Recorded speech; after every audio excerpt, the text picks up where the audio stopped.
제가 그동안 방송한 원고를 이와 같이 책으로 발간했습니다. 많은 참고 바랍니다. 여러분 안녕하십니까. 택수의 투시경 이택수 변호사입니다.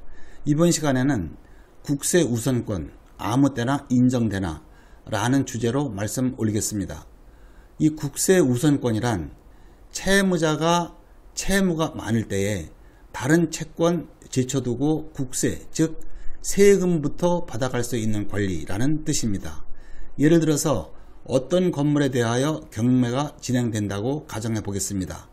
그 건물의 소유자는 체납 세금, 근저당 채무, 임차인이 있을 경우 보증금 반환 채무, 직원이 있을 경우 직원에 대한 임금 채무 등 많은 채무가 있을 수 있습니다. 이때 국가에 대한 세금 채무가 우선권이 있어서 국가가 우선하여 변제받아 간다고 하면 그 세금 액수가 많을 경우에는 다른 일반 채권자, 즉 근저당 채권자, 임차 보증금 반환 채권, 임금 채권 등은 한 푼도 변제받지 못할 수도 있다는 이야기입니다. 그리하여 많은 분들이 이 국세 우선권에 대하여 불안해하고 궁금해 하시는 것 같습니다. 그러나 이 국세 우선권을 무제한으로 인정하면 일반 채권자는 국세 채권 때문에 예측할 수 없는 손해를 입을 수가 있어서 큰 혼란이 있을 수가 있습니다.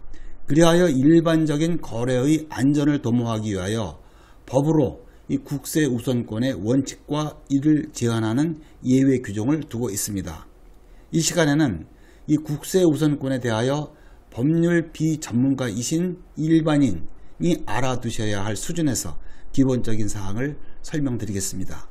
일반 법조문도 어려운데 세금과 관련된 법조문은 더더욱 어렵습니다. 쉽게 설명해 보겠습니다. 국세기본법 제35조는 국세 및 강제징수비, 국세를 징수하는 데 소요되는 비용을 말합니다. 이거는 다른 공과금이나 그 밖의 채권에 우선하여 징수한다고 국세 우선권의 원칙을 규정했습니다. 그리고 예외 규정으로 다만 다음 각호에 해당하는 공과금이나 그 밖의 채권에 대해서는 그러하지 아니하다고 해서 단서로서 이 예외 규정을 두고 있습니다. 여러분은 이 예외 규정에 대하여만 알고 계셔도 되겠습니다.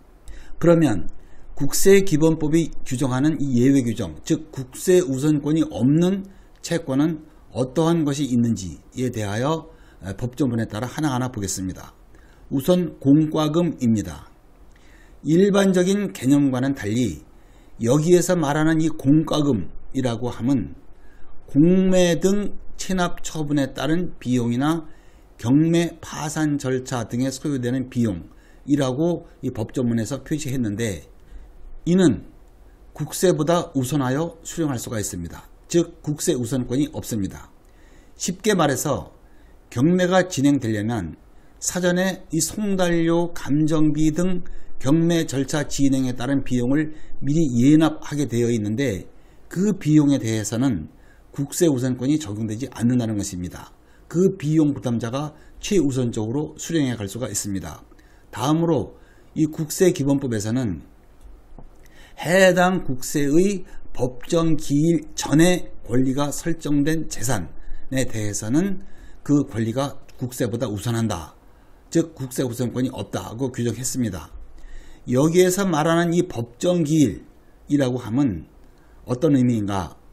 세법에서만 특유하게 사용되는 개념으로서 납세 의무가 확정된 날을 의미합니다. 이 부가세나 소득세와 같은 국세는 통상 신고를 함으로써 납세 의무가 확정이 되는데 이 경우에는 납세자의 신고일이 법정 기일이 되고 국가에서 일방적으로 고지하는 세금은 고지서 발송일이 법정 기일이 됩니다. 즉 이 법정 기일 이전, 다시 말해서 납세자의 신고일 또는 국가의 납세고지서 발송일 그 이전에 발생한 채권은 국세보다 우선하여 수령할 수가 있습니다. 하나하나 보겠습니다. 첫째, 법정기일 이전에 발생한 전세권, 질권, 저당권에 대하여는 국세 우선권이 없습니다. 이 통상 등기를 함으로써 발생하는 권리, 저당권, 전세권, 또 때로는 등기된 임차권 등 이러한 권리는 법정기일 이전에 등기가 격려되었으면 특단의 사정이 없는 한 이에 대하여는 국세 우선권이 없다. 즉 국세보다 우선하여 수령할 수 있다는 말입니다. 둘째, 법정기일 이전에 주택임대차보호법이나 상가임대차보호법에 따라서 대항요건을 갖추고 확정일자를 받은 임차보증금 반환 채권도 국세보다 우선하여 수령할 수가 있습니다. 임차인들에게 조속히 주민등록 이전하고 주택인도를 받아서 대항력을 갖추고 확정일자를 갖추라고 강조하는 이유가 바로 여기에 있는 것입니다. 셋째, 법점은 그대로 인용하자면 채무불이행을 정지조건으로 하는 대물변제의 예약에 따라 채권담보의 목적으로 설정된 가등기 담보권도 법정기일 이전에 등기가 이루어졌으면 국세 우선권이 없습니다. 쉽게 설명하자면 가등기에는 이 청구권 보존 가등기와 담보 가등기 이 두 가지가 있는데 그중 이 담보 가등기는 채권을 담보하기 위하여 근저당 대신 해놓은 가등기입니다. 이 담보 가등기라는 말을 법조문에서 이렇게 요란하게 표현을 한 것입니다.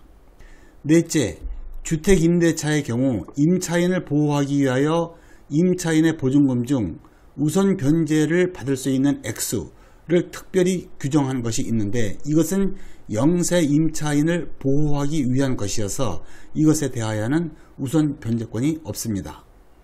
다섯째, 3개월의 임금 또 3년 기준의 퇴직금은 영세한 임금 노동자의 생존이 걸려 있습니다. 이것에 대하여도 국세 우선권이 없습니다. 결론적으로 국세가 확정되는 시기, 즉 법정기일 이전에 전세권이나 저당권 등 등기가 격려된 권리, 또 법정기일 이전에 대항요건을 갖춘 임차인의 보증금 반환 채권과 같은 권리에 대하여는 국세 우선권이 없습니다. 즉 국세 우선권은 앞에서 말씀드린 바와 같이 외부적으로 나타나는 특별한 사정이 전혀 없는 채권에 대하여만 인정된다고 보시면 되겠습니다. 생각만큼 그렇게 염려할 사항은 아니라고 보셔도 되겠습니다. 끝까지 시청해 주셔서 감사드립니다.